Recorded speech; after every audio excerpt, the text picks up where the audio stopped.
Well, Debbie, I've got some bad news for you and some good news. The bad news is I'm leaving you, but the good news is I will be back later because I'm only going fishing for a few hours. Unless it's the other way around. No. Sorry. I want to know, because it is cold out there, minus temperature already in the daytime, and I'm going to be fishing in tonight. On a scale of 0 to 10, how mad do you think I am? 10. Right, let's get down the 7 and get some bread on the hook. And what am I after today? Chub with bread. You've hit the nail on the head there. Let's hope I can catch a fish. And I'll see you later. See you later. And I'll see you at the water's edge. I'm fishing, watching that rod tip.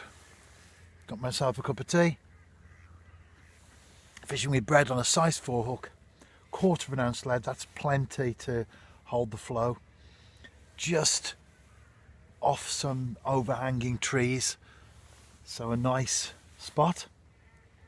And I've put some bread and brown crumb out there as well to do all the attracting.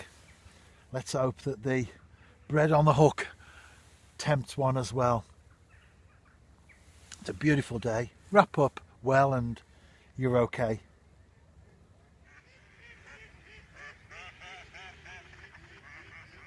The sun has dropped on the far bank ridge. That's a good thing because the light levels also begin to fade. However, on the other hand, it gets noticeably colder as well. And this is the time when I'm expecting to maybe connect with a chub. The place where I am, I have fished before. I don't get many in terms of numbers on each session, but I have had some good fish, not just from this particular peg, but along the stretch in general over the years. And one would be very nice indeed this evening.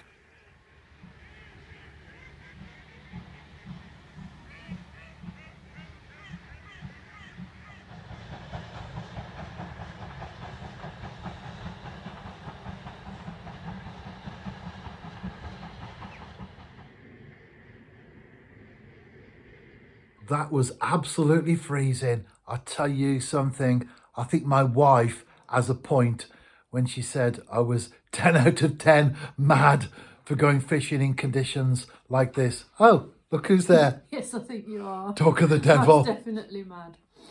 I did the session that I was going to, but not quite as long in terms of hours because the rod rings were frozen with ice, and in the end I couldn't cast out.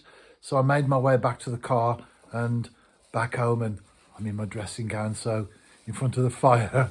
That's the way to go, isn't it? Just watched Heartbeat and had a lovely surprise because someone I know was on there playing one of the parts, and I know him from my time with the New Saints, and just recently comes to games, friend of the chairman's, and I've got to know him myself as well. And just recently he was one of our guests on TNS Radio. So I've learnt or memorised or will remember one of the lines from the Heartbeat in question when he confronts Oscar Blaketon and says, "What's your problem, Grandad?" Next time I see Jack Marsden, I'm going to say to him, "What's your problem, Grandad?" and see if he twigs, and he might need a little bit of a reminder maybe. We shall see. But when I do see Jack Marsden next, what's your problem, Grandad?